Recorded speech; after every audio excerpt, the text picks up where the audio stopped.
Blessings of the Triple Gem, Teruan Saranai.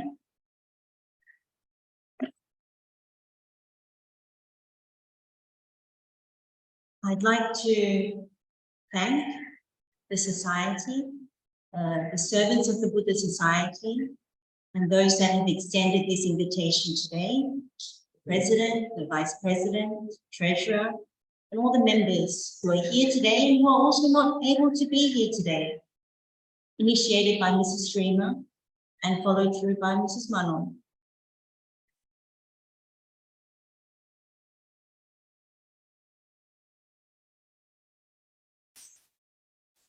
So today what we're going to do together is we're not just going to listen to the Buddha's words.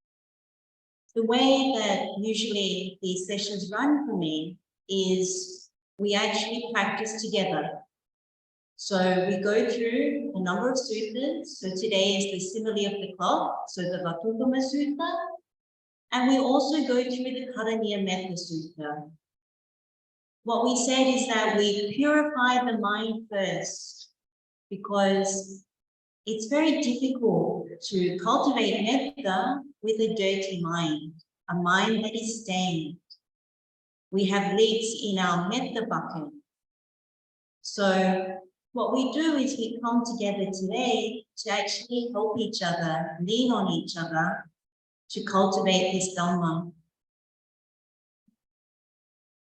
So we can start with homage to the Buddha, homage to the Dhamma, homage to the Noble Sangha.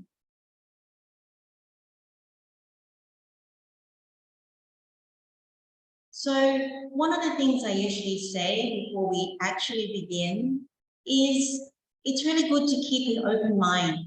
Many of us have practiced Dhamma for a very long time. And so sometimes we don't realize that we close our ears to the Dhamma.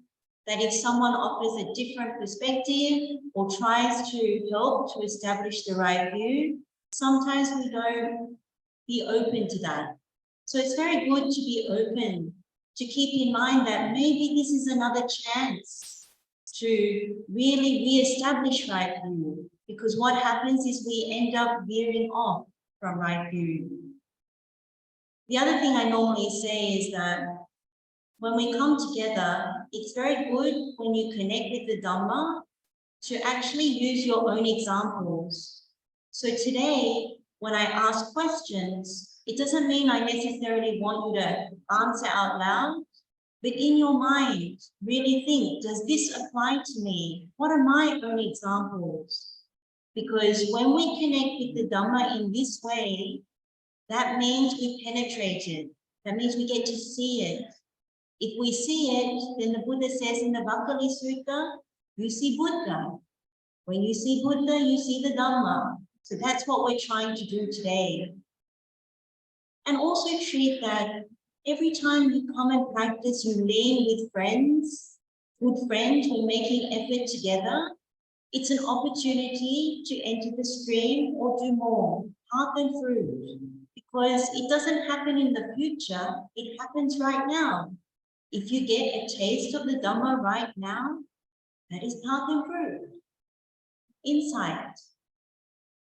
So when we do this, it's good to have gratitude. Gratitude for anyone that's helped us to come to this point today. Our parents, our good friends, people that encourage us to come to different Dhamma sessions, people that encourage us to keep Sila, people that encourage us to come and practice, all the different teachers. And so if we begin in that place, it's a very good place to begin with, a place of gratitude. So when we do this meditations and practice today, some people like to close their eyes, and that's fine. You can treat it a bit like a guided meditation, or you can keep your eyes open and connect. That's also fine. And remember, when you think about meditation for the Buddha, if Buddha was asked this question, meditation is Noble Eightfold Path, the way out of suffering, Noble Eightfold Path. So what we're doing today is we establish the right view and we practice it. And we get to some level of concentration, right concentration. And when you think about the other thing that Buddha says about meditation, he says for Jangas, the enlightenment practice. So if you think about how we investigate the Dhamma, we're starting with Dhamma Vichaya, and where we end up is all the other ones as well. So keep that in mind. So the Vatthupama Sutta is what we'll begin with. The thing that we need to remember about Vatthupama Sutta, and I am in awe of the servants of the Buddha Society who has been here for a very long time and done very, very good work along the way. You've probably listened to the Vatthupama Sutta told many times. But today we're going to also look at how it applies to each and every one of us so that we walk away from today's session with a cleaner mind and we walk away ending with metta. Buddha says in the Valama Sutta that one whiff of metta is very, very meritorious. It's the second highest merit that one can gain, more than offering a massive dana, more than offering dana to the Buddha, more than offering dana to Buddha and the Sangha, more than even keeping the 5 precepts. So that's our goal today, is to reach that point, the highest merit, and to also have the insight behind that.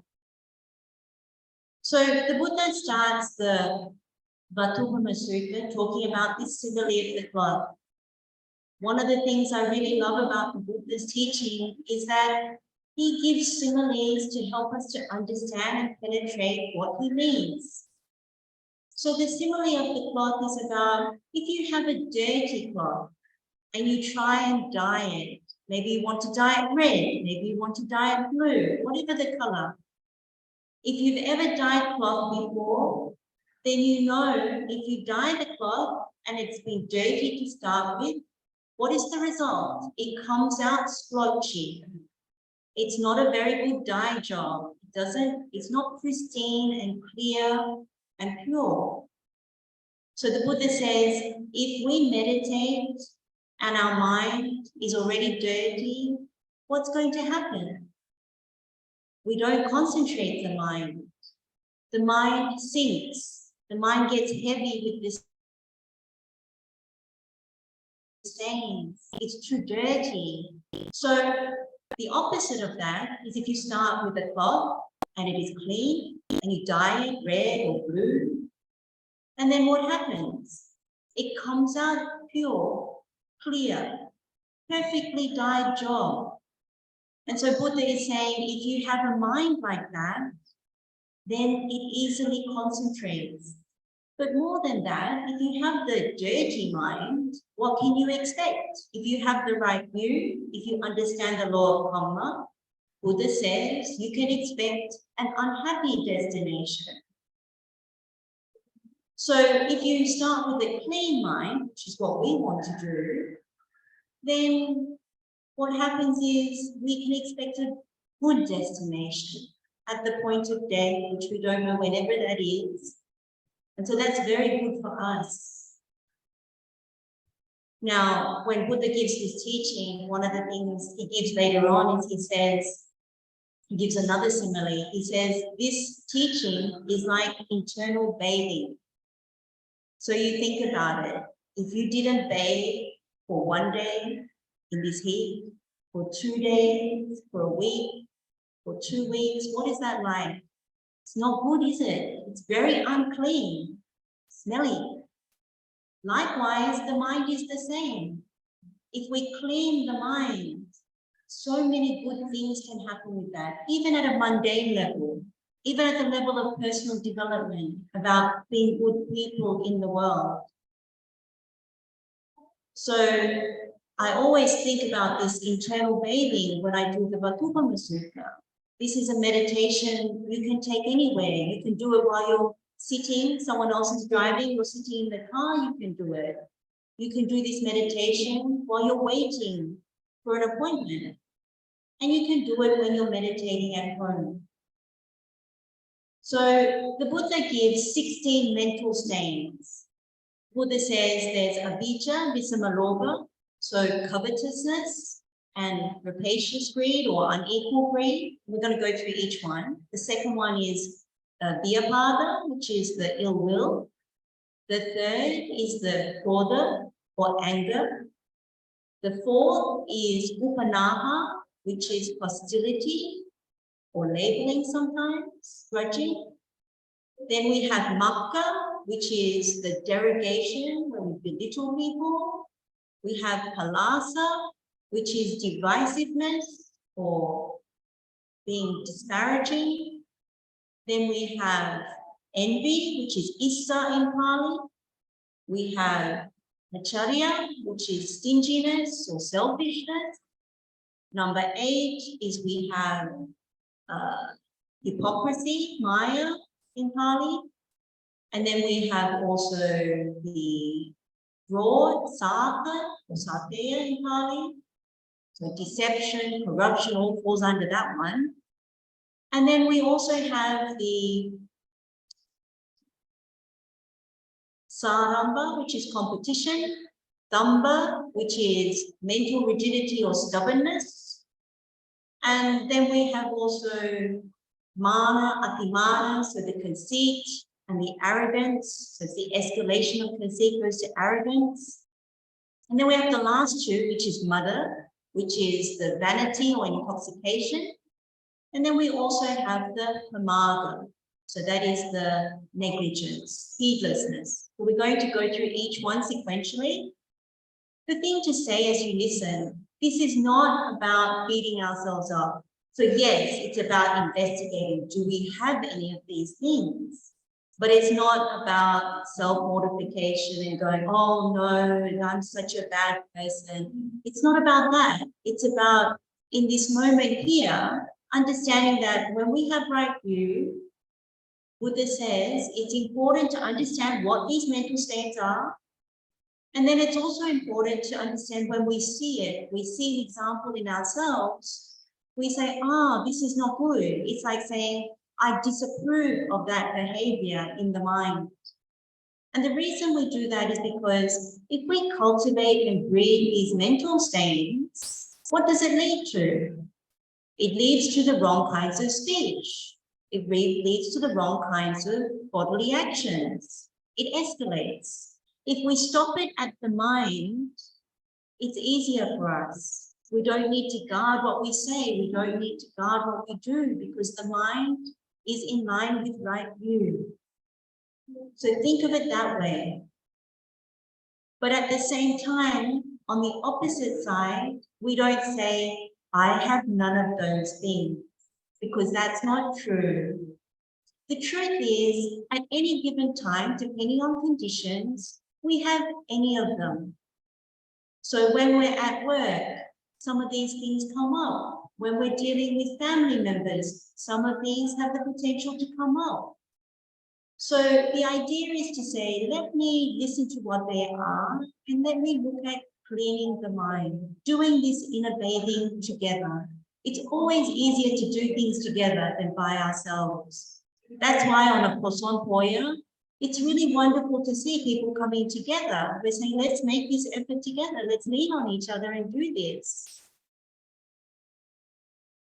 So the other point is that Vatthupama Sutta is almost like the equivalent of non-metta. So if you have all these qualities, it's very difficult to spread metta because you've got greed, hatred, and delusion in the mind. How can you have metta for all living beings if you hold grudges, if you get angry, if you're competing, if you're arrogant? Like these sorts of things, they don't go. So it's very good to look at it from that perspective. So that's why we clean beforehand. It gives us, by the time we get to doing the Karaniya Metta, it's easier. So when we look at this, let's start with the first one. And I will pause, not for too long, but for a little bit, so that each of us can think of our own examples.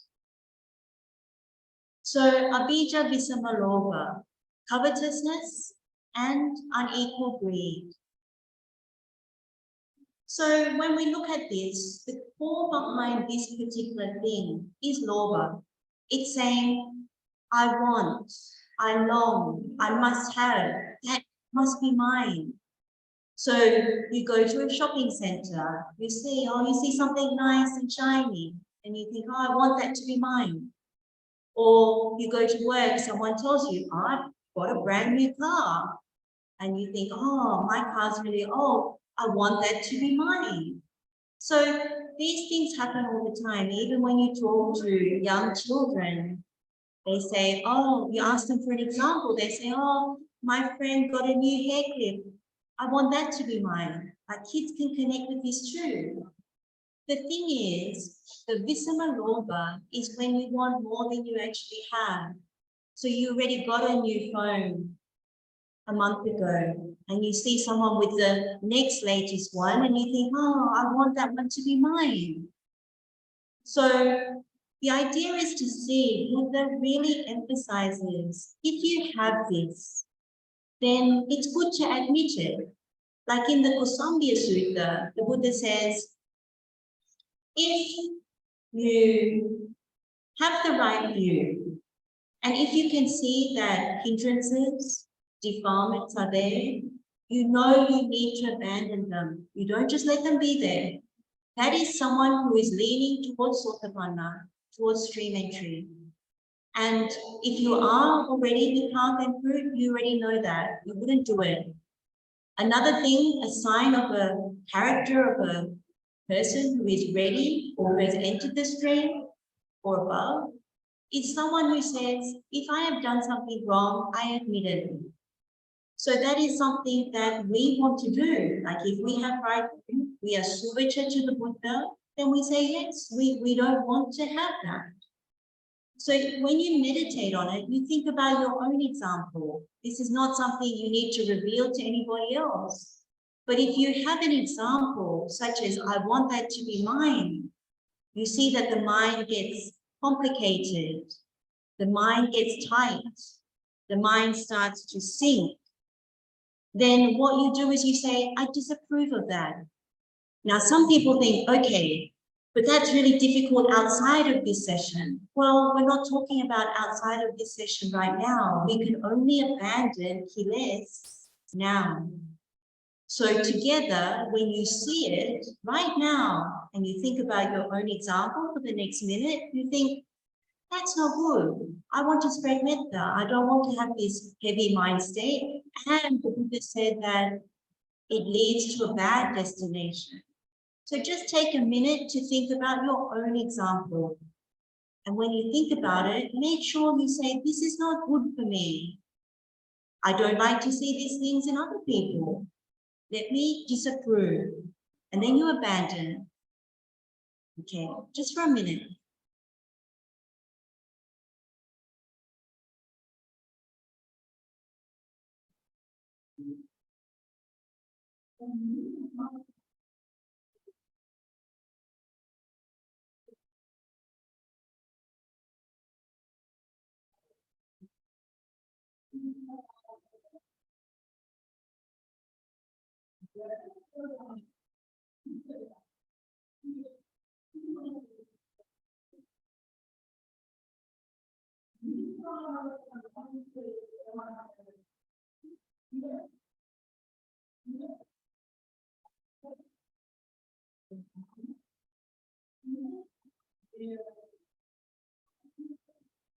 So the second mental state is Vyapada, which is ill will.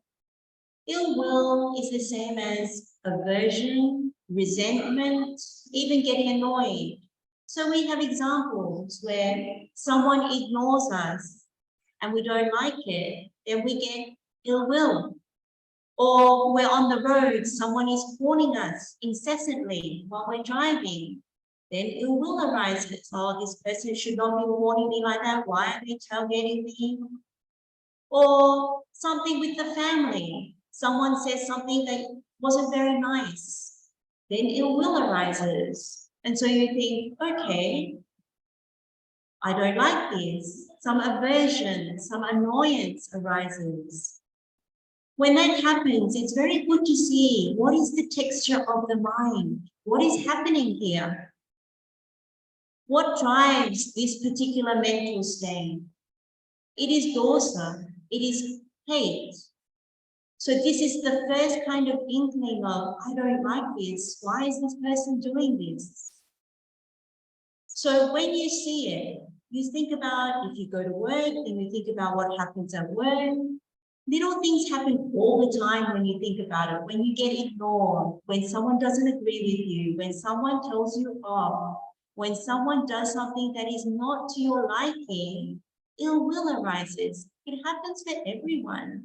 Even the fact that we age, ill will arises. We don't like it. We don't like looking in the mirror, the hair going grey. We don't like it when our balance is not as good. We don't like it when we don't have enough energy. Ill will arises because of those things as well. So Buddha is saying, if we have ill will, it makes the mind heavy. If we are to pass away with ill will, it is not a very good outcome for us. We can expect an unhappy destination. We need to train the mind not to have this. So again, you need to find your own example. It might be one of the ones that we just said, but if you find your own example, take this as a real blessing, a blessing to cleanse the mind. Like, oh, this is not good. If I have ill will, how can you spread metta? It's impossible. So take the opportunity, find your example, really look deeply. Sometimes people say, I don't have this, I don't have this. And what I say to them is, okay, maybe you don't have it now. Then think of something from your childhood, because it's good to come up with something, at least to be able to admit, even when you were young, maybe you had a fight with someone out of ill will. Then you get to see, it was good. I wouldn't do that now. And then I walk this path, because if you really think about it, the reason why we do this kind of hard work, Buddha's path, the way to liberation, the way to Nibbana is non-greed, non-hatred, non-delusion. So if we have these things that are rooted in greed, hatred, and delusion, it doesn't work. We can't pretend. We can't say it's okay. So right now, find an example of ill will and really apply yourself to say, I really don't want to have this. I am Suvacha to Buddha. I really don't want to have this. Let me abandon it. The mind actually is really funny. People often think it's easier to force your mind, be still, concentrate the mind. It's actually easier to be with the truth, to tell it, I admit that, the mind relaxes. I know this to be true myself, and maybe some of you know that to be true yourselves. You prove it to yourself. That's the only way. You prove it to yourself. So ill will, think of an example. Understand this is bad for me. Let me abandon this. Then allow the mind to be peaceful for a few moments.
The next mental stain is anger.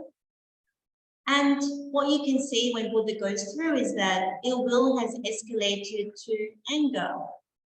Anger is holding on. It assigns some permanency because when we're angry, it lasts longer.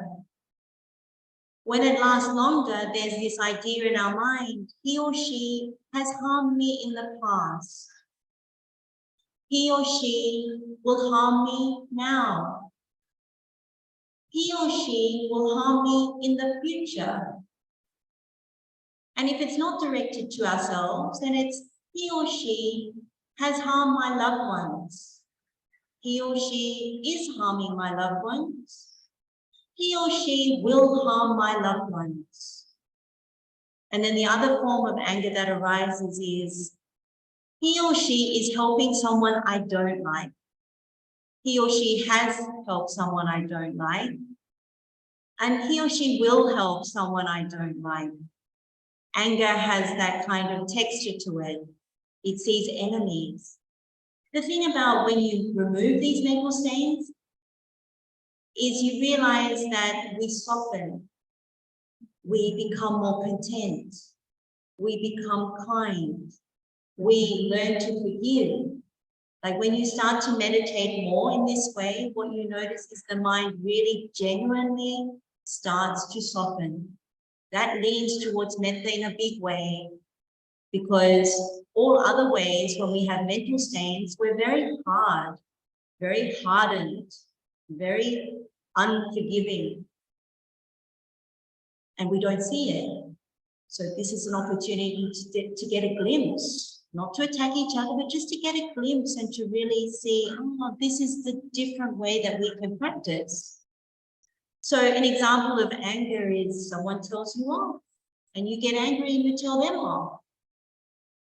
Or someone has done something to your parents and you decide, oh, I'm going to do something to them, say something to them, or just be internally angry.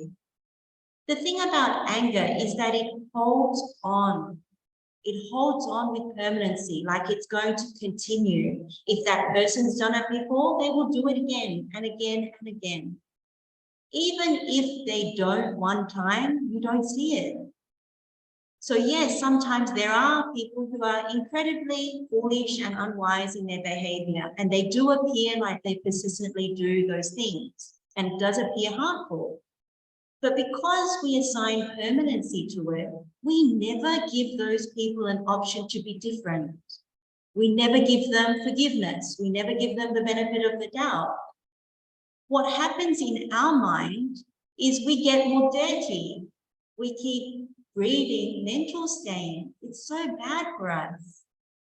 So this opportunity when you do the Vatthupama Sutta now is to really say, do I do that? Do I hold on to ill will and it becomes anger? Am I thinking, oh, my sister or brother or my parents, they did that before, they'll do it again? Or that person at work who didn't do something and I got angry, are they going to do it again? Do I think those things? Can we forgive these things? So it's really good to look at your own example because each of us is very, very different with different culture, different age, different time in life, different conditions. Very good to select your own example. Really be honest with oneself in a kind way.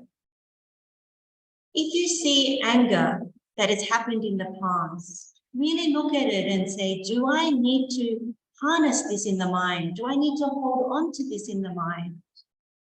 Can I be Suvachuta Buddha and see that it's really not good to even pass away with this mind state?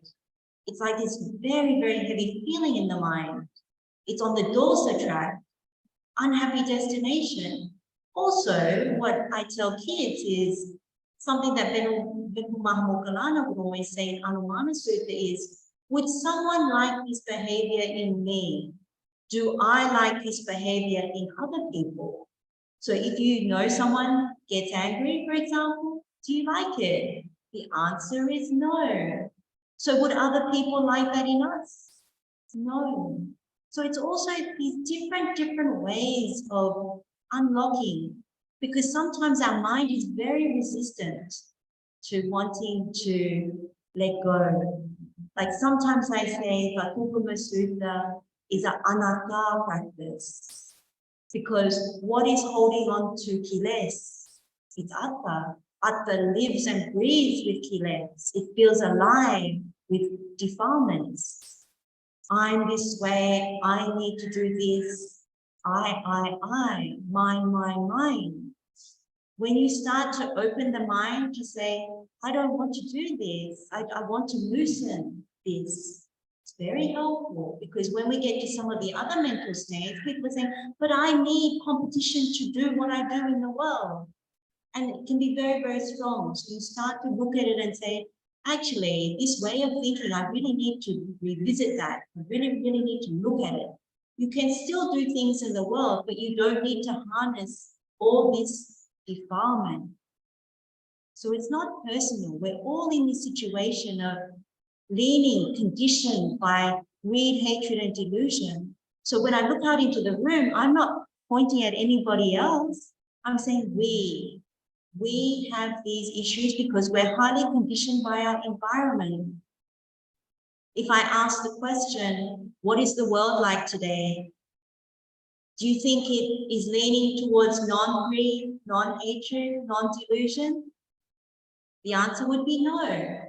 The world is heavily leaning towards greed, hatred, and delusion. So if we follow what other people are doing, being angry at the world, being greedy, it's not in the direction of Nibbana.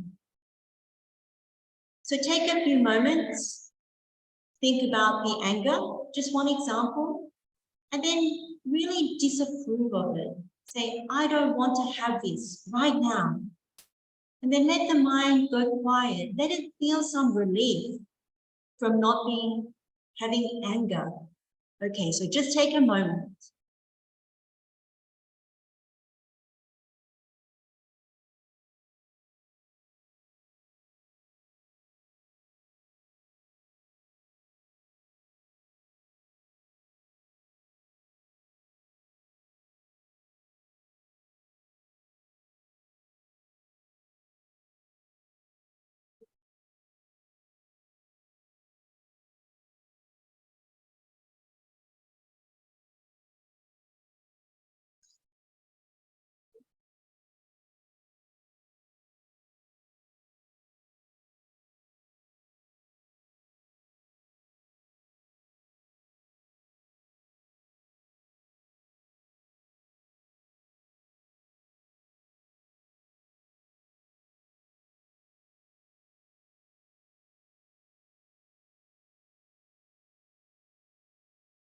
And then the next one is hostility, upanaha. So upanaha for me also translates as grudging, like because it's an escalation of anger. So this is where anger we haven't let go, it gets stronger. So we hold a grudge, we label people. So if we're angry with someone, it becomes, oh, that person is lazy, that person is mean, that person is not helpful, all kinds of things. That person has a bad temper. With hostility, what happens is there's such a mean-heartedness to it because we don't let go, we don't forgive. Like if you notice when you meditate on these things, the mind really starts to loosen its grip. And when it does that, it doesn't want to hold grudges. It doesn't want to assign that. Like, do we like it if people hold grudges to us? To say, oh, you're lazy, you're mean, you're rude, you're angry. We don't like it. So there is no reason for us to harness this in our mind. It is an escalation of the dosa path, the hateful path. If we're holding grudges, by the time we do karaniya metta, you will see you can only do metta to people you don't have grudges with. So that means you can't do metta, cultivate metta to people you do have grudges with. So right now, you think about, am I holding something against a family member? Am I labeling something against someone I work with or I have worked with? Am I labeling and maybe holding a grudge against the Dhamma teacher? You know, they maybe told us off a while ago. Am I still holding on to that? For that person that you are assigning some sort of escalated anger, it doesn't really matter to them. The person that is suffering, like when you look at these mental states, who suffers from the mental states? It's us. If we have hostility in the mind, that person's not suffering from it. We are. And that suffering is stopping us from concentrating the mind. So if people say, or have the question, why can't I concentrate the mind? It's because thoughts like this keep coming to the mind. So if we never abandon these kinds of kiles, then it will keep coming back regularly, sometimes irregularly, but it will come up. That's why if you have something long-standing in your mind that keeps coming up and it's in the vicinity of hostility, really look at it. Like this is the encouragement to really look at it. When I've practiced Vatthupama, I've now practiced Vatthupama for about almost 10 years. I still do this meditation before metta. I find it incredibly helpful. I go back to childhood and the things that have troubled me, that I didn't think I was holding on to. And then you realize I really had a grudge about that. The other thing that Buddha says is, if you don't clean these things up, it destroys our wisdom because we allow the delusion to be there. We allow the ignorance to keep escalating. We know Buddha's path, it's a wisdom path. So if it's a wisdom path, we don't want to destroy wisdom.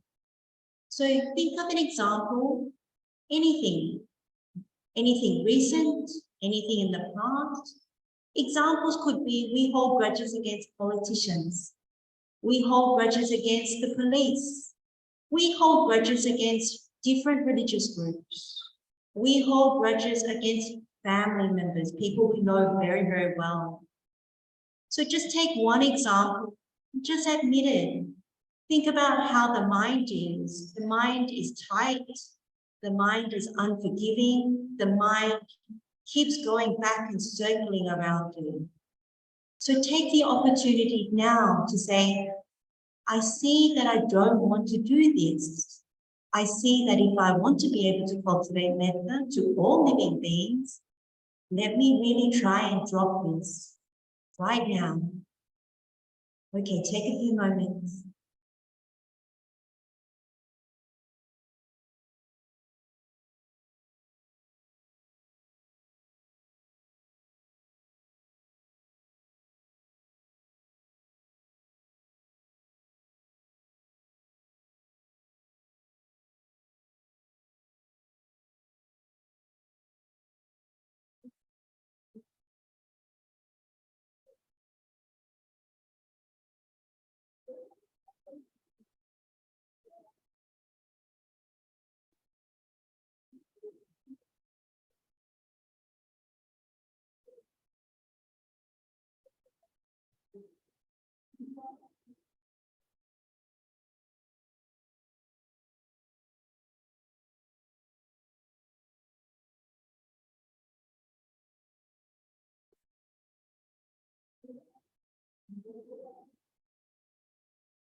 So now we come to derogation, makka in Pali.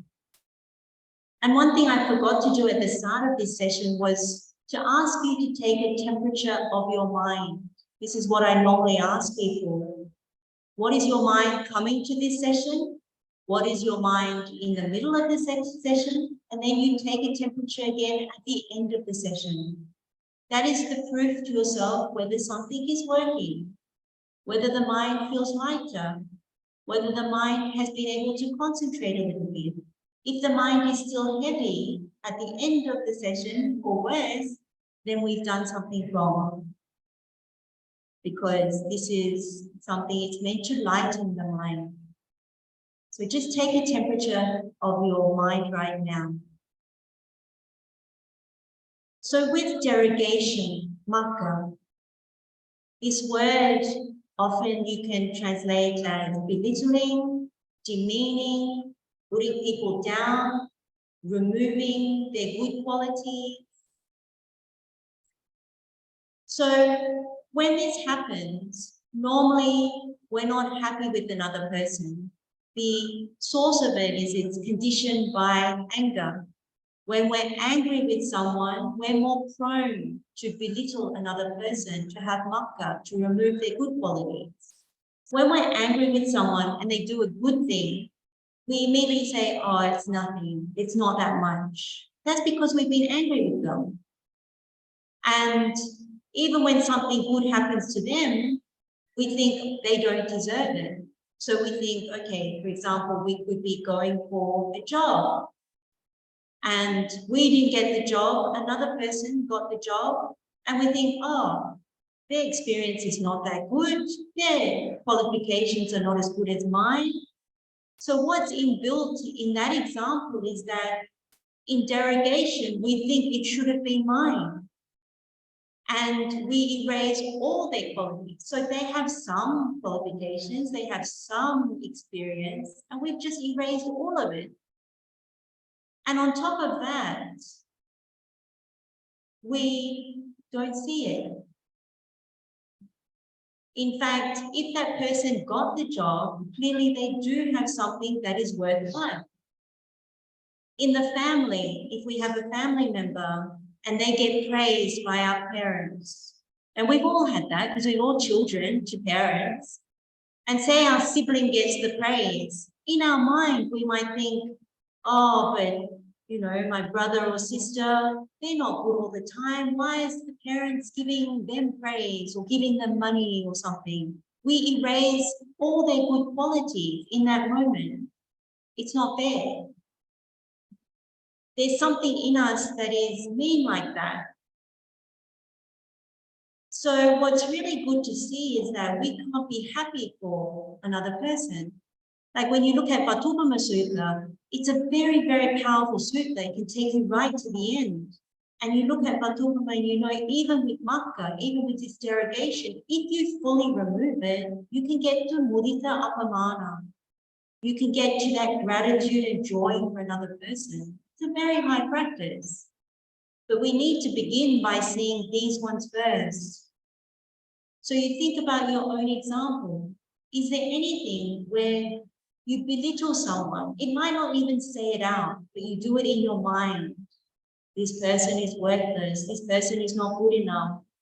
They offer this, but it's still substandard. So you're removing good qualities from a person. So think of an example and see that that mind state is definitely not leading towards metta. And if you see it, really appreciate that and really allow the mind to get happy. Like these are the things that we can really be happy about, the cleaning process. So just take a moment, your own example, makkah, erasing someone's good qualities, belittling them. We don't want to do this. It leads to a bad destination. And then we allow the mind to be happy. Take a few moments.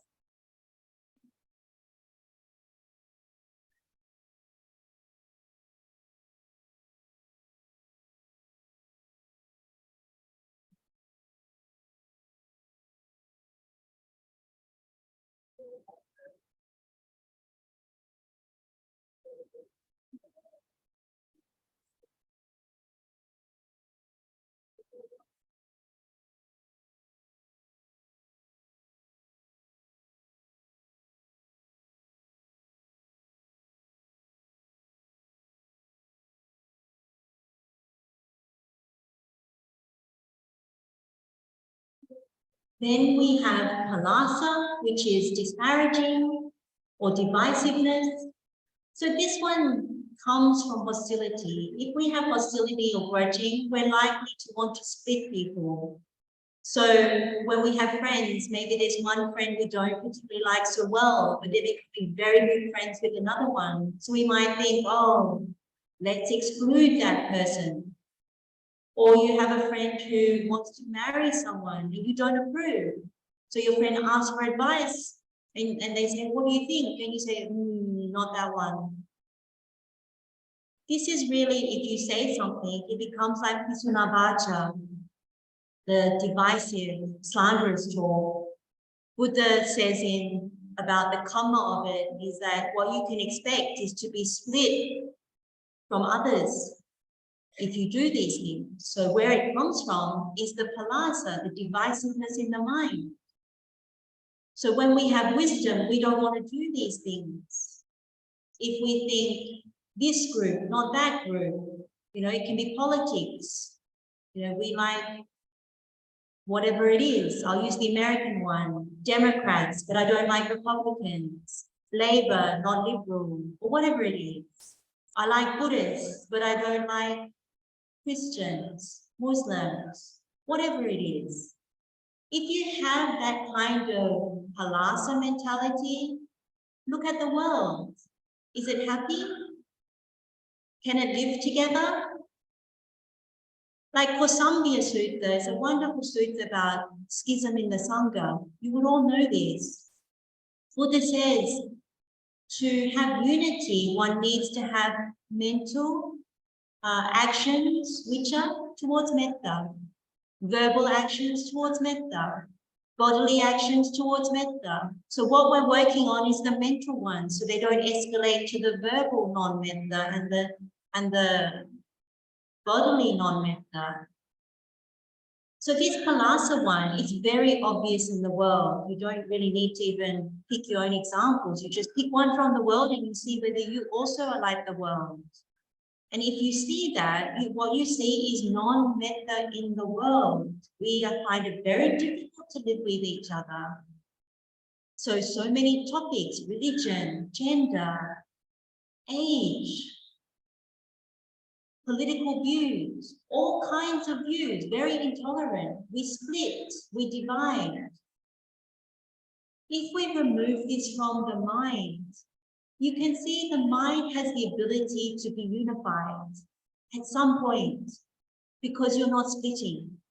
This is another one where if we want to do metta, we want to be able to do metta to all living beings, all religions, all political groups, young, old, animals, devas, brahmins, all cannot have palasa, cannot have this divisiveness. So take an example of your own, it could be any of the ones, and really see that it doesn't align. We need to rid the mind of this. Be very strong. The thing about Dhamma practice, we don't softly. We say, no, we don't want to be this way. We want to be the way of non-greed, non-hatred, non-delusion. If you want to be strong, you be strong in Dhamma about this. And then what happens is the mind can concentrate, and by the time we get to metta, we're ready. So take a moment and look at your own example and abandon it.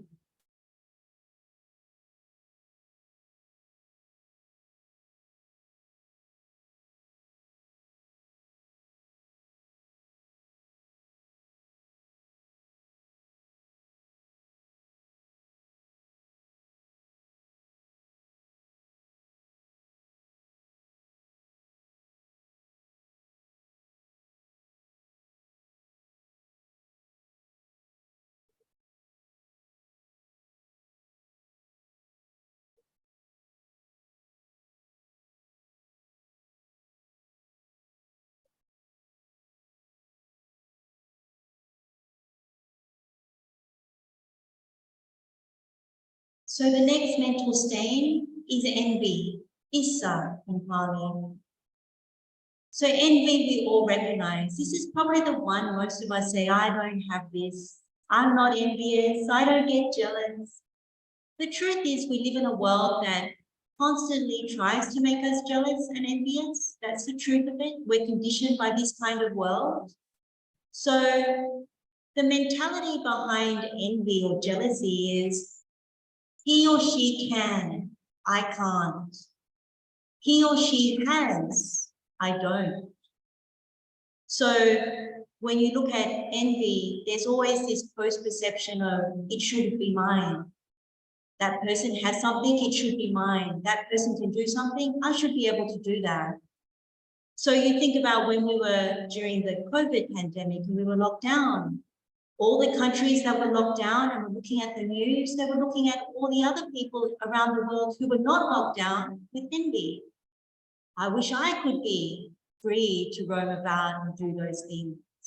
Even that example of someone else who got the job or got the promotion, what happens is we think that should have been mine. And you're not happy for the person who has the job. You're envious of them.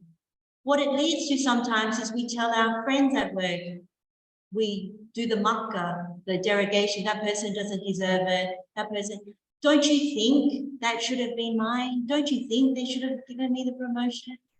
To correct the thought, you must understand the person that made the decision has made the decision. It's not meant to be yours. Or we go to a person's house and the person keeps a very nice house. It's very clean. They cleaned up before you arrived and you go there and you think, oh, I wish I had a kitchen like that. I wish that were mine. The thing is, when you think about envy, do we like to be around people that are constantly envious, not good enough, that kind of feeling? The answer is no, it doesn't feel good. Envy is a real block for karuna, for compassion.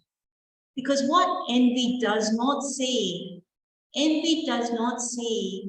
that we think that person is experiencing so much pleasure. And we've forgotten that person is also subject to old age, sickness, and death. How much pleasure can be experienced? It's limited. We're the same. Envy has that very strong thing, particularly with social media. Young people are very, very prone to it. And also, as we get older, it's not any different. We look at social media and they give really nice examples and we think, I wish that were mine. I wish I could have that. I wish I could eat that. I wish I could go to those places. I wish that were mine. So that mind state is a very poor mind state. Like if you ask anyone, they would admit it's a very poor mind state. So it's very good to look at that example. Now, some people ask, what's the difference between avijja, the covetousness, and the envy? The covetousness is something that is, I wish it, and the envy is something it should have been. There's a more of a post-perception, having known something. So when you look at envy, it's really good to admit, yes, there have been times because I don't see the dukkha. I actually think there is happiness in that.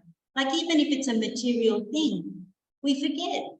Houses, they decay, particularly in a humid country, have to keep being maintained. This body decays, gets sick. So what is there to be envious about? People envy about looks. They go too. So take your own example and really see, let me be rid of this because we can't do metta to people that we envy. So just take a few moments, take your own example and abandon it.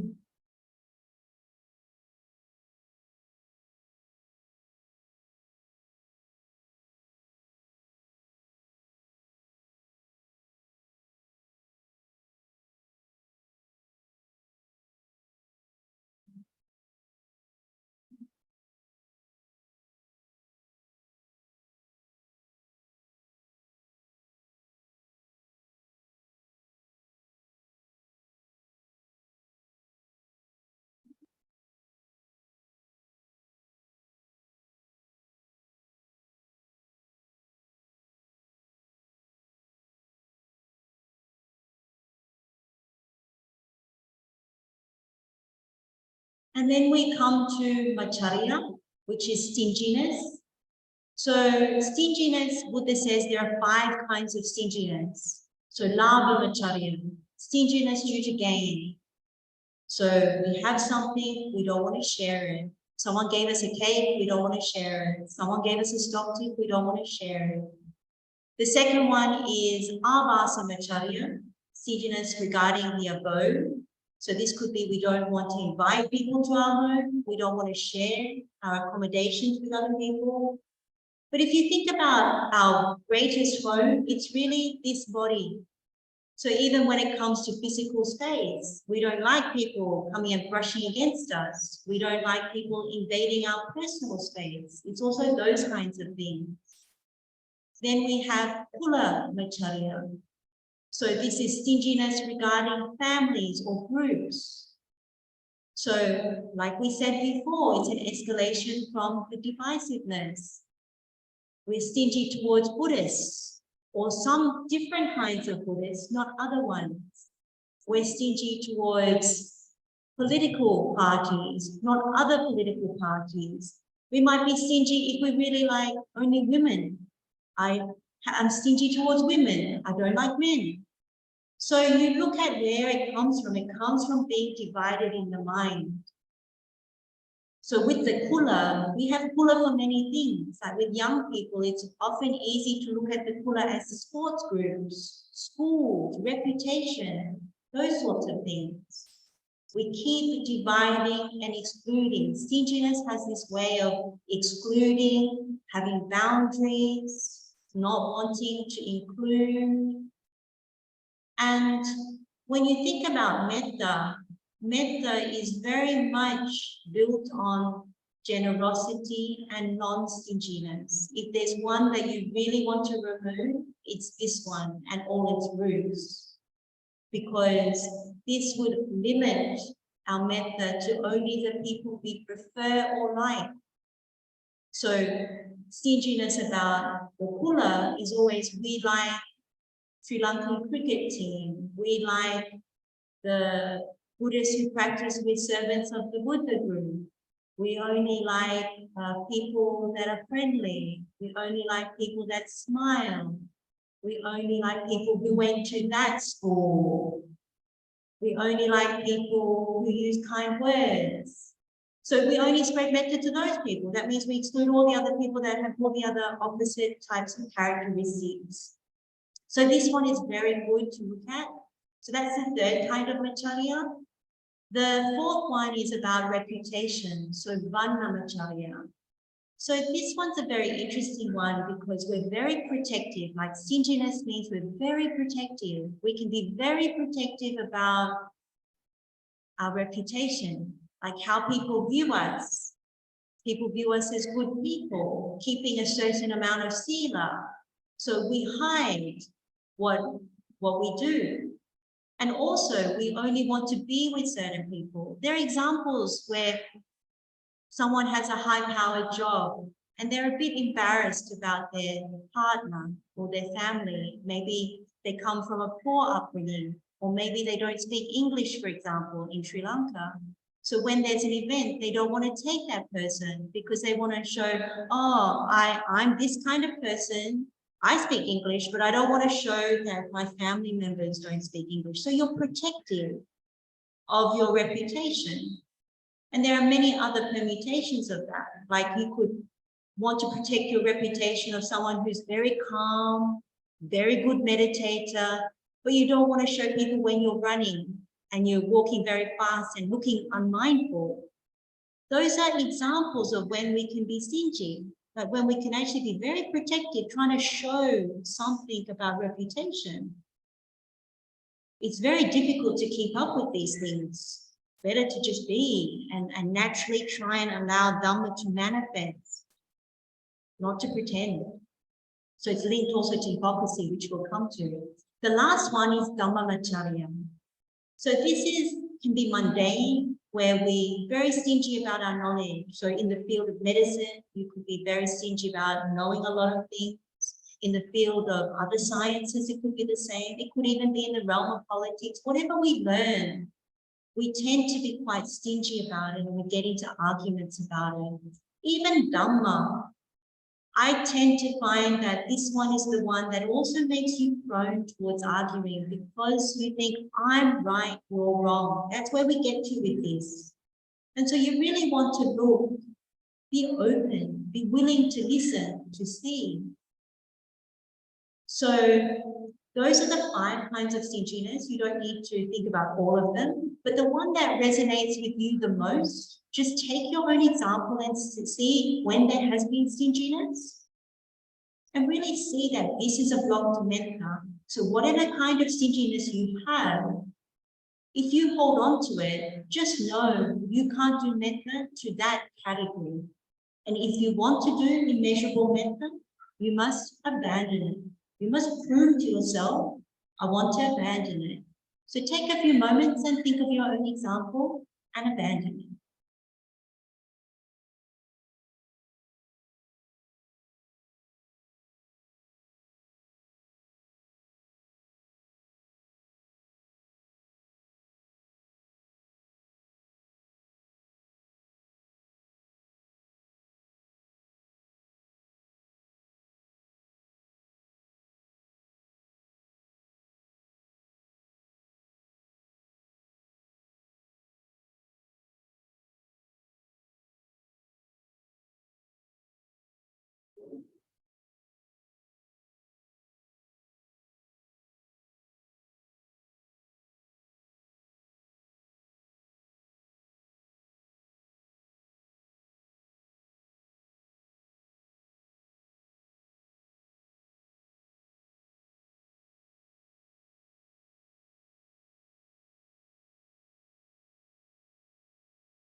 So we've now looked at 8 mental stains, and we have another 8 to go, and then after that we'll have a break. So just to let you know. So the next one is Maya, which is hypocrisy, pretentiousness. So when we have this Maya, you can see that it comes from really, when we're envious, we tend to exaggerate certain things. We tend to think, oh, it's good to pretend. So in the world, there's so many pretenders on social media. You pretend that you're having the best time, that holiday is the best, the food is the best. And what's really interesting for young people is when they find out that some of these social media influencers, they're pretending. They set up their room to look like they're on holiday. They have mental issues, some of them, like depression and other things, but they project this happy thing on social media. And that's something that cannot be sustained. We know the first noble truth of suffering. It's not true. You cannot sustain pleasure. So hypocrisy can be driven like that. It's also driven by holding on to ideals. Like we think, okay, if you're a climate change person, you hold on to the ideal of projecting, I believe in climate change.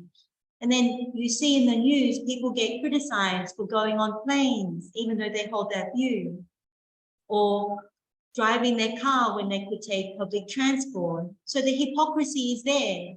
Or politicians who come to the job because they want to help people, and then people accuse them of not genuinely helping people. So hypocrisy is something that we're very good at looking at in other people.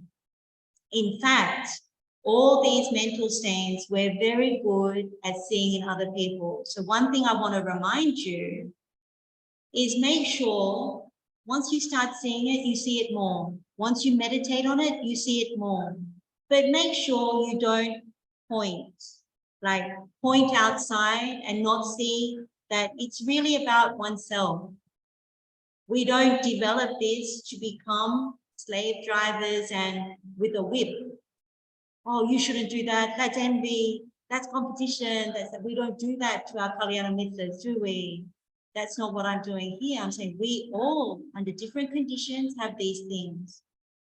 So when you start saying you see more, that's a really good thing. But it's in our meditation that we really make sure we look at it. People often ask, if I go to work, how do I do this? At work, you go to work. You come home, you remember what happened, you use it as your example, you clean the mind. But when you go to work, you work. When you're having a meal, you don't try and do meditations while you're having a meal, you eat. Same thing with all of these. But you make a mental note. When I go home and meditate, I'm going to look at that example because something was there. Otherwise, if you mix it all together, it causes problems. You have lots of difficulties with people and lots of difficulties trying to get the balance right. And you may not do your job or be a friend or be a parent or grandparent or what have you. So you can see there are many examples of hypocrisy. Also in our Dhamma practice, we need to make sure we don't pretend, I know all the Dhamma, I have perfect Sila. It's not true. I would never say, I know all the Dhamma, I don't. I'm learning. Every sutta is open to me. Keep learning. And Sila, I keep working on it. I'm not an Arahant, so I keep working at it.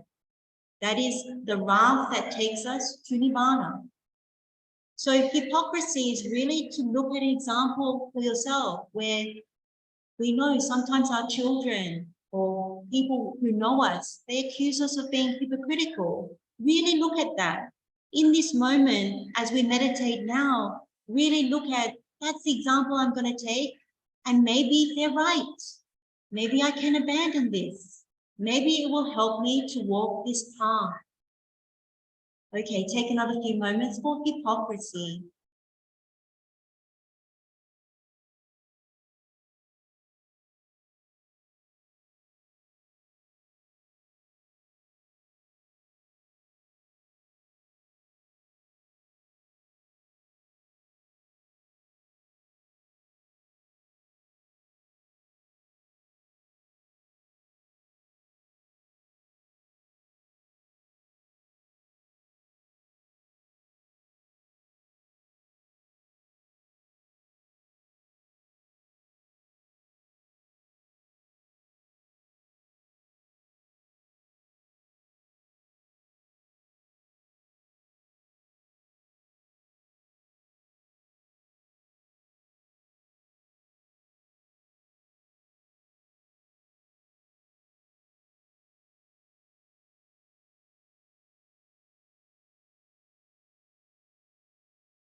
And then the next one is fraud. So this is satha or sateya. And another word in English would be deception, even corruption. So this is very much where we actually want to deceive people. So it's a little more than even hypocrisy. We actually can be quite harmful with deception. So examples are in actual fact where we think about doing things like we might think about robbing a bank. We might think about wanting to charge someone more. If we own a business, then what is reasonable? We might want to gather donations in a way that is deceptive. Advertise it in a particular way that is false. Even the thought of it is satha. So you see people who pretend to have a terminal disease and they set up a fund asking for money. Even the thought of doing something like that is satha. Or in Dhamma, you proclaim to have lots of abilities and to be certain things that one is not, to have attained things that one has not, and you trick people. So there are different things like that come with satha. There are practical, mundane things. There are things that occur in Dhamma. So again, these are not good things for the mind. This kind of mindset is alobha, dosa, moha really, and they don't lean in the direction of metta. So these I feel are ones that can be easily abandoned. So think of your own example if there's anything like that. There are examples where I've had friends who've told me that they had someone that worked for them and they literally stole from them because that's what it leads to. it was a chef, and basically stole the meat, basically wrapped the meat to their legs and walked out without showing that they had taken it. Or someone who had told their friends that they bought tickets to something and then charged them the full price, not with the discount. So there are certain things that people action and the intent is not good. And we may not think that we have this, but sometimes even if you really want to test it, you think, if you work for the government, do I misuse assets that are given by the government? You use it for my own personal use, like the car, it's given, you're meant to use it for your job. Specifically, in some jobs, it's like that. And they don't allow you to use it for your personal thing. Do I do that? So there are certain things like that that you can look at. So take a few moments, see your example, if you have one, or something from childhood. Maybe you thought, I'll take something from my mother's wallet or father's wallet, take some extra pocket money without permission. So if you see something, abandon it.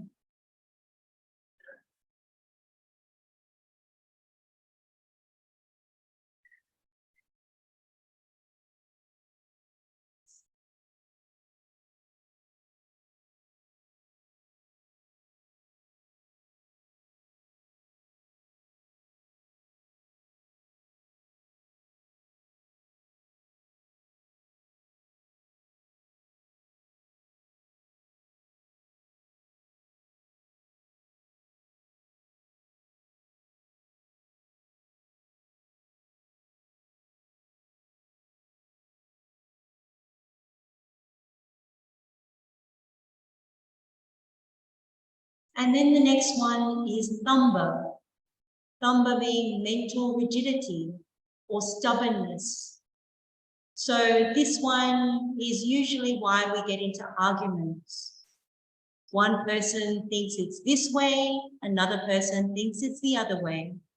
So you see this husband and wife or other permutations of that. You see it in families, you see it at work, you see it in the community. We can't get along because of stubbornness. When you look at it, we'll see that mental rigidity and also this saramba and also this mana and see, they're all linked. When we're conceited, we think, I know best. I know, you don't know. The way I think is better. You should come to my way of thinking. The thing is that arguing inevitably leads down the dorsal track because you're unwilling to bend. That's why it's rigid. Unwilling to bend, unwilling just to stay quiet, not to get into the argument. And when it's in the mind, why it's a mental state is because we can argue with ourselves without the person even there. So we might be thinking about the person, but at home, even when we're on the cushion or in the chair to meditate, we're going, this person, da da da da da da, I think da da da da da da da. It goes on and on. We're having an argument of our own about this person.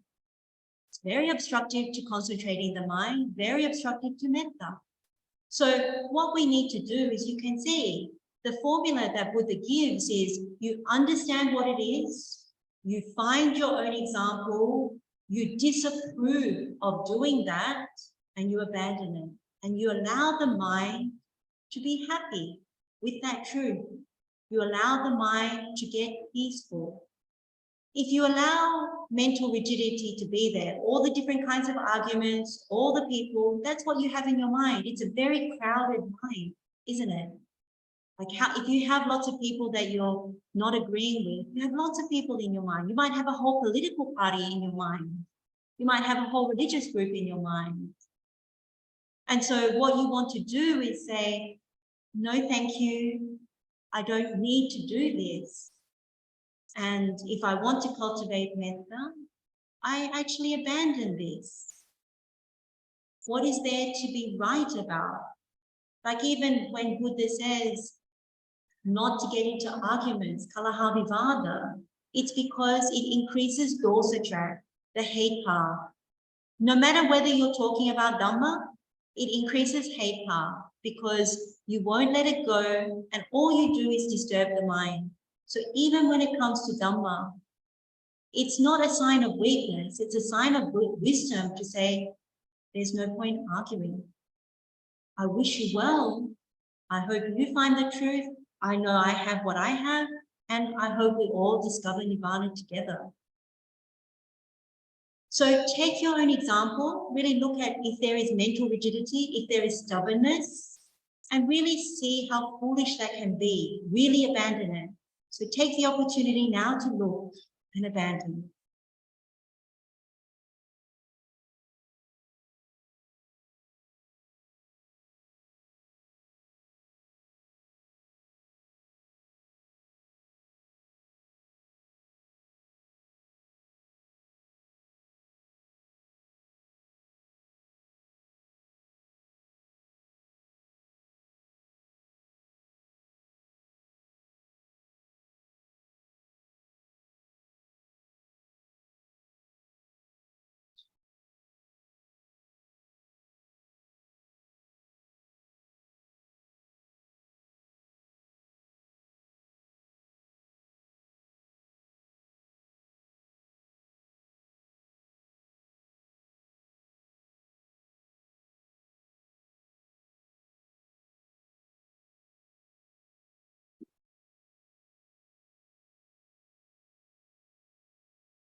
So the next one is saramba, so competition or rivalry. This is the one people always say, I need to survive in the world, I need to compete. So this is not saying that you don't go and get educated, you don't go and work, you don't go and try and find different kinds of work if you are of working age. But this is really seeing the dukkha, like all these things, you really see even the three characteristics, anicca, dukkha, anatta in these things, but definitely dukkha. The story that always resonates with me is about the kings. Buddha talks about the king that wins the battle and the king that loses the battle. So the one that loses is very easy to see the dukkha, sad about the loss, but then at the same time thinking, how am I going to try and gain that land back or gain it again? And the king that wins, well, happy for a little while, because not denying there was a little pleasure from having won the battle, but at the same time is now worried, how do I hold on to this? How do I stay the winner? So in the world, we have sports, we have the game of careers, we have competition at all parts of our life. Sensual pleasures are like that. In Anenjasapaya Sutta, the Buddha talks about how mental stains come in. It starts with avijja, the wanting, then it comes the ill will when it changes or we don't get it. And then the competition kicks in because it's sensual pleasures. So competition is a very, very interesting one in the sense we have all the mundane ones. When I was working, you climb the career ladder and you do that thinking that's what you should do. So you start off the education, you try and get a good education, you compete, trying to get your degree, everything. You go to work, there's still more competition, for the job, for the promotion, then you try and get another job to get more money and more and more and more. And then what happens is you reach what you thought was the top. So you reach the top. And then in my line of work at the time, I thought that was it, but it wasn't. There was another level to the top. At that point, I thought, oh my goodness, this is endless. This competition in this world is endless. This competition, even at the level of material goods, is endless. And the dukkha associated with it, we can never make it last. So if you have the idea that competition is something that is wonderful, it's really good to really look at it, because even in Dhamma, once you stop competing at the level of the world, we start competing in Dhamma. Who speaks Dhamma the best? Who gets to more jhanas? Who attains to path and fruit? It's more and more and more if you look at it from the mental stain of competition. And Buddha says in Vatthupama Sutta, not to do that, that as we develop the path, we're meant to attain, we're meant to get good sila, we're meant to concentrate the mind, we're meant to have insight, but we're not meant to cling to those things. We're meant to use them and share what we know. But then the ultimate thing is nibbana. It's not to make another self out of it. So Vatthupama is again saying, don't make another self out of these things. So competition, take your own example, really look. It may be something that was in the world. It may be even in Dhamma. Really look at it and see, I don't want to fall short here. I want to clean the mind of this. So take a few moments of your example and abandon.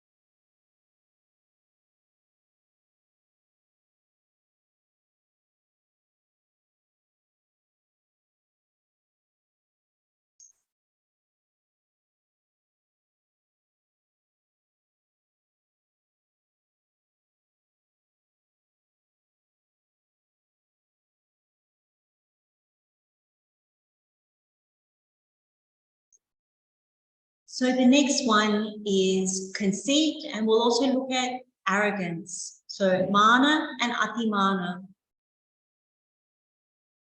So conceit is very much that you think you're the same as somebody else. It might be due to wealth.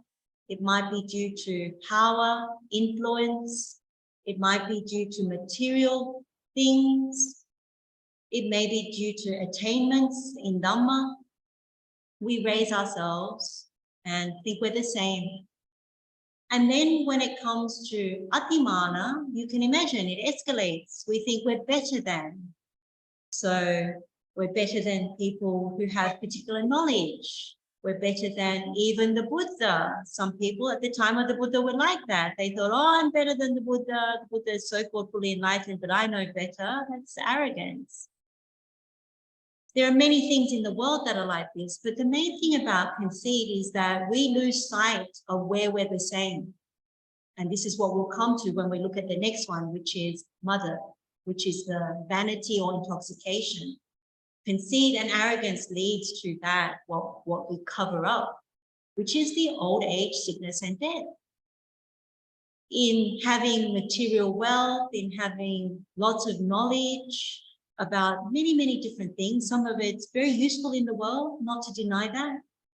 In having all these different things, we forget that we are subject to these things. So we measure, we evaluate. Like mana has this quality of measuring, evaluating, finding the differences. Why you see it's a block to metta is because metta is seeing us where we're all the same. Like when we really talk about harmonizing, where we really talk about kindness, where we really talk about being able to cultivate something towards all other living beings, it's where we see we're all the same. So our predicament in samsara, where it's all the same, where we are aging, we get sick, and we will die. That's where we're the same. So what is there to be conceited about? Any person who comes and says, oh, but I have all this money and I can solve the problem. I have all this knowledge, I can solve the problem. I have all these things and I can solve the problem. I can fix dukkha, is lying. That's part of the Sutta. Buddha never said those kinds of things. Buddha said, if you develop the Noble Eightfold Path, then one will be able to overcome suffering. And he did it himself. And he perfected Satya Parami. So if we have Sattva towards Buddha, we can see that. We can see that in the Noble Arahants. Then that is what we lean into. Our proof is when we're able to see that in our own mind, even a little bit. even what we're chipping away at today. Gradual practice, gradual training, gradual progress. That's what most of us have. Our proof is in our meditation. So pick your own example of mana or atimana. They're in the same vicinity. Sometimes when we reject certain things of what the Buddha says, that is a sign that there is some conceit there, that we need to maybe look at it. But really see, you ask yourself the question, if I am conceited about my status, I forget about old age, sickness, and death, can I spread metta to the people that I'm looking down on? The answer would be no. So it's very, very good to lower ourselves to the right level. So take a few moments to take that into your mind and abandon any conceit, any arrogance.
So we have 2 more before our break. So we'll break in about 10 minutes. So the second last one, the 15th one, is mada, which is this vanity. Also, we can translate as intoxication. So Buddha says there are 3 things we get intoxicated about. We get intoxicated about our youth, we get intoxicated with our health, and we get intoxicated with our life. And when you look at why this arises, it's because when we're intoxicated with youth, we forget about aging.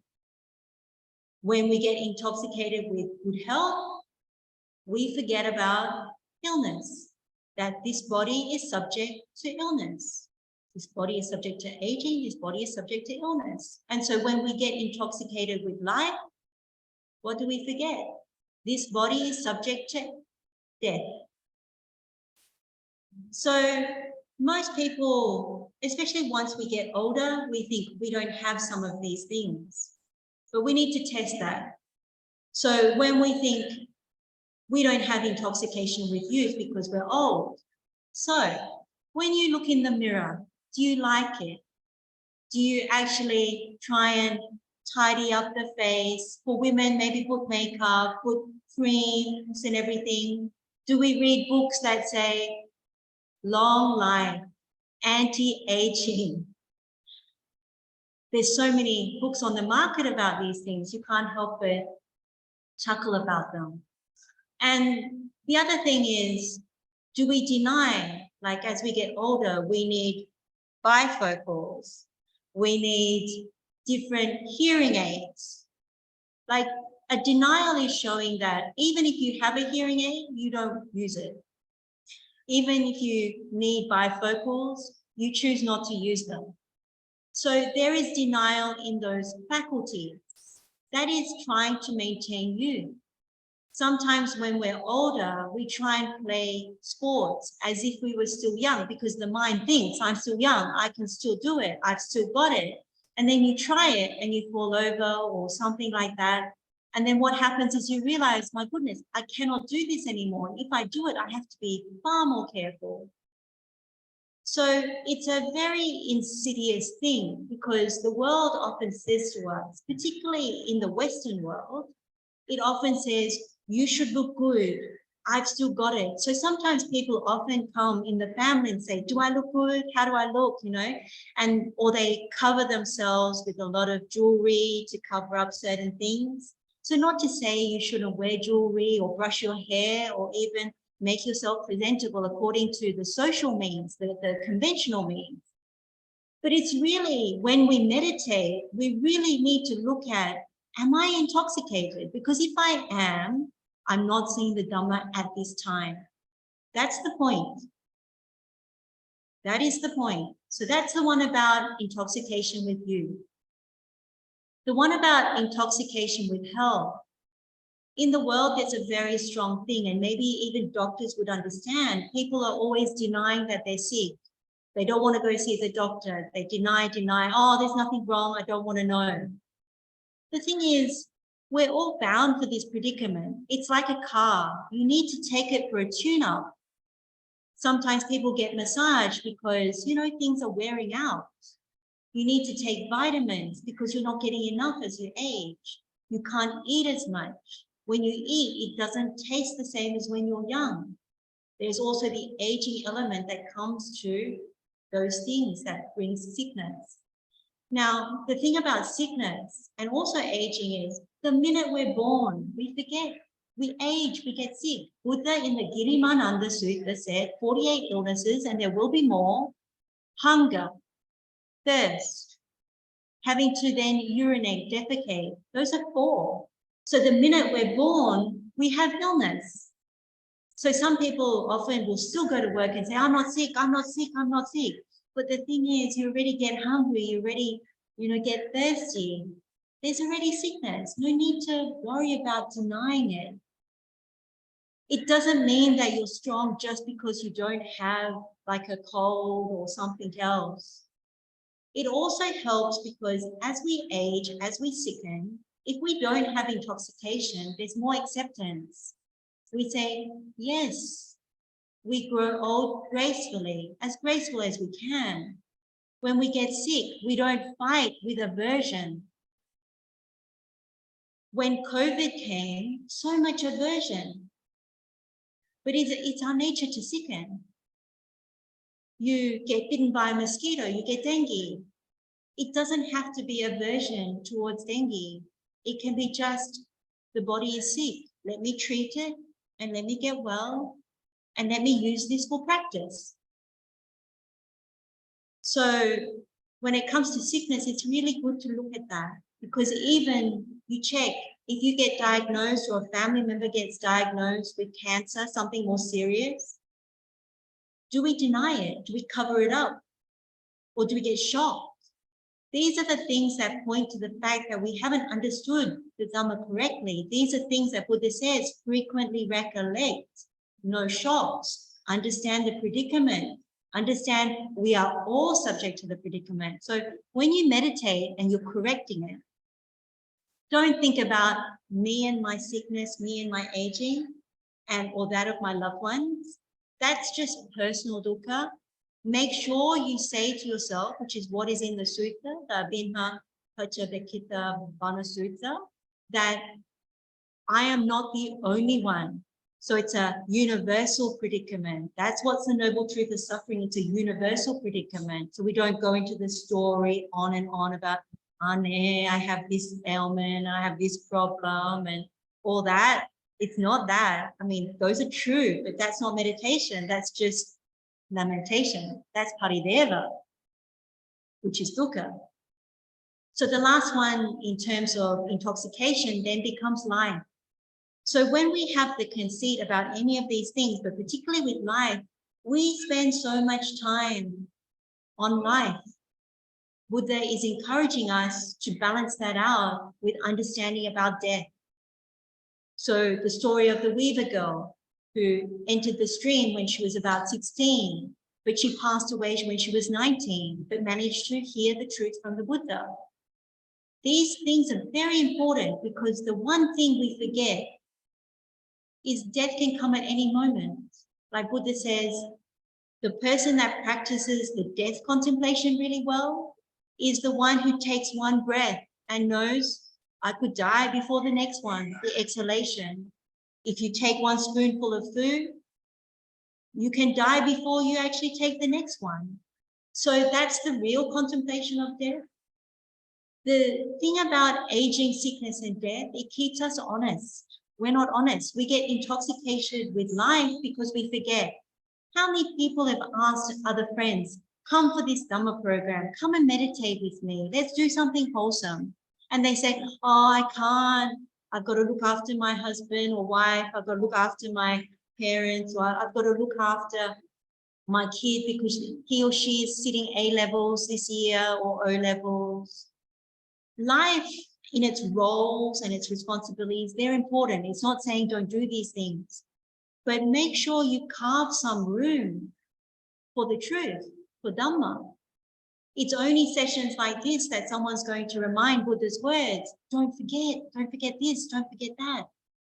Meditate on this, even for a moment, because when you go out into the world is going to say, Loba dosa moha, and you lose again and you forget life. I've got this responsibility. I've got that.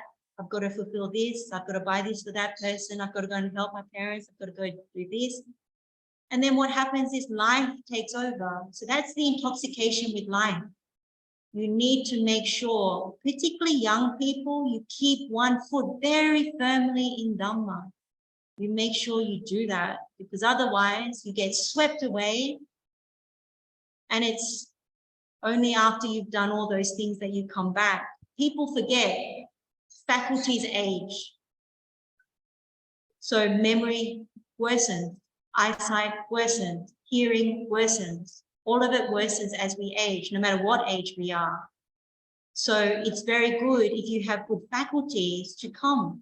And if your faculties are not so good, be encouraged. I've seen 80-year-olds, 90-year-olds really develop, even with poor actual mundane faculties. They sharpen their spiritual faculties. And it's very real, very, very real. And it's extremely joyful to see that. But if you have a choice, don't leave it too late for the young people. So pick the one that resonates the most. Very quickly, even think about just aging, sickness, and death, the truth that the Buddha teaches us. These are Devaduttas. And this is to overcome any intoxication with youth, with health, with life. So just spend a few moments and then we'll do the last one and then we'll have our break.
Okay, so our last one is pamada. So this is about negligence. It's very interesting that this is the last one because this is what is happening in the world. this heedlessness, this negligence. But the sutta that's really important for this particular mental stain is the Pamada Vihari Sutta. It's in Samyutta Nikaya. And what the Buddha says is, he gives the distinction between dwelling vigilantly, so Appamada Vihari, and dwelling negligently, Pamada Vihari. So he talks about the 6 senses, that if we go out through the eye, the ear, the nose, the tongue, the body, and the mind, that we dirty them, then what happens is we can't concentrate the mind towards alobha, dosa, moha. The body doesn't get tranquil, the mind does not get happy, doesn't get concentrated, and so you dwell negligently. I'm going to cover this when we do the Metta Sutta because this is a very, very important step.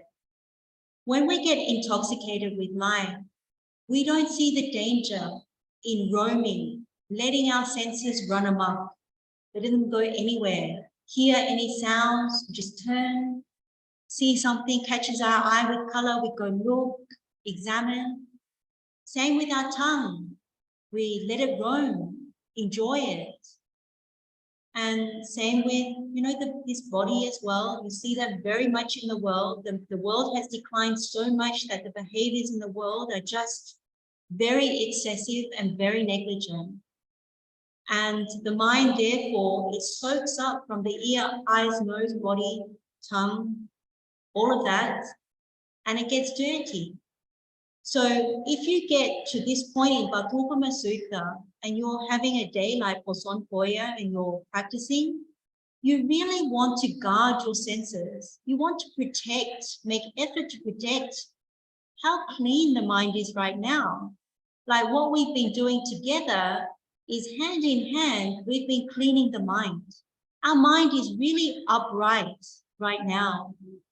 And I remember in this Vatthupama Sutta, the Brahmin who eventually ordained and became an Arahant, he asked the Buddha the question at the end of this sutta and said, what about bathing in one of the rivers? So a bit like bathing in the Ganga or bathing in one of those famous rivers where they believe that you could cleanse all your sins. You could wash away all your defilement just by bathing. And Buddha said, if you bathe in this Vatthupama Sutta, you don't need to go about bathing in the thing. That's your protection. Your protection is in this. So where our minds are right now, if you think about how it relates to being vigilant, when you take the break, don't let the eye go and seek. Don't let the ear go and follow sounds. Don't let the nose go and follow tongue, even while you eat. Just be mindful. Because when you have this Dhamma, let it continue because it will help us when we do Metta. So we all need a break. We all need to stretch our legs. We all need to take some refreshments. That's all fine. But just remember, when it comes to Appamada, we don't want to seek delight. We don't want to welcome. We don't want to remain holding. We don't want tanha to increase when we do these things. So same with the mind. We don't want the mind to be disturbed, looking at each other and taking silent features and polluting the mind again. This is the time that we give ourselves to really be in Dhamma. So that is what the negligence is about. If you take your own example in everyday life, you think about how quickly do I turn around when I hear a sound? How quickly do I follow my nose when I smell my neighbor's cooking? How quickly does the senses run off? And Buddha talks about these senses, and I'll go more into it later, but Buddha talks about these senses when we have sense restraint as being associated with happiness. So in the world, people believe if we run off with our senses, that's happy, we get pleasure. Buddha's saying, see the danger. And we're going to really, really look at that for metta. So take maybe a few moments just to think about the pamada and abandon any negligence that you think you might have. Just take a few moments and then I'll call a break. Okay.